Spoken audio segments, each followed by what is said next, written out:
Shalom, nama saya Evan Panuel, saya kelas 5B. Saya akan menceritakan tentang kebangkitan Tuhan Yesus.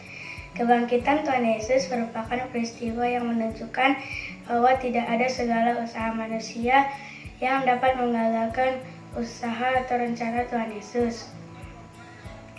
Janji Tuhan Yesus untuk tetap bangkit pada hari ketiga tetap terjadi dan membuktikan bahwa Ia adalah Tuhan Yesus dan Ia telah berhasil mengalahkan maut, dosa, dan iblis.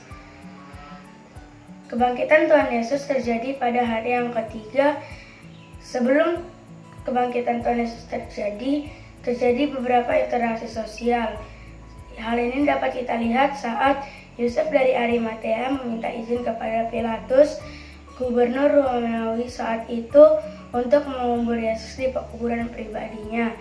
Pilatus menyetujuinya, tetapi para pemimpin Yahudi ingat perkataan Yesus bahwa Ia akan bangkit. Jadi mereka meminta kepada Pilatus agar kubur Yesus diberi materai dan dijagai oleh para prajurit. Namun itulah kuasa Allah. Yesus tetap bangkit pada hari yang ketiga.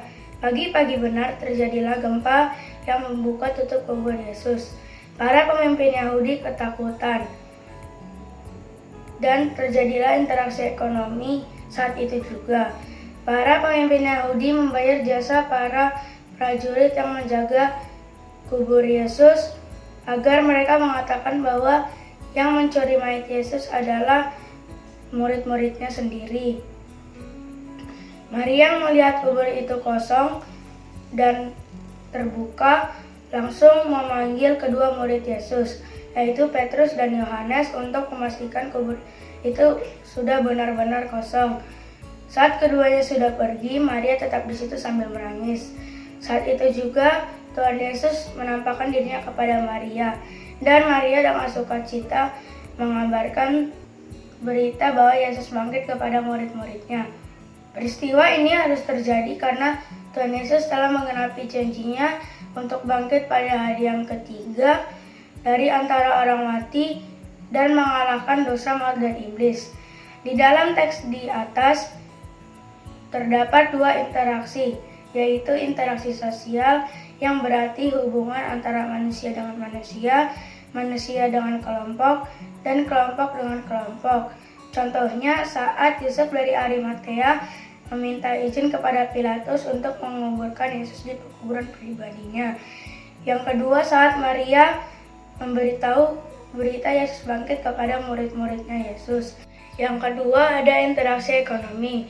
Interaksi ekonomi merupakan hubungan yang saling bergantung satu sama lain untuk memenuhi kebutuhan hidup yang berhubungan dengan produksi, distribusi, dan konsumsi. Contohnya saat para pemimpin Yahudi membayar jasa para prajurit agar mereka mengatakan yang mencuri mayat Yesus adalah murid-muridnya. Pesan yang saya dapat dari cerita ini adalah: 1. Tidak ada rencana manusia yang dapat menggagalkan rencana Tuhan Yesus. Kedua, Tuhan Yesus telah menggenapi janjinya bahwa Ia akan bangkit. Komitmen yang saya buat dari cerita ini adalah: 1.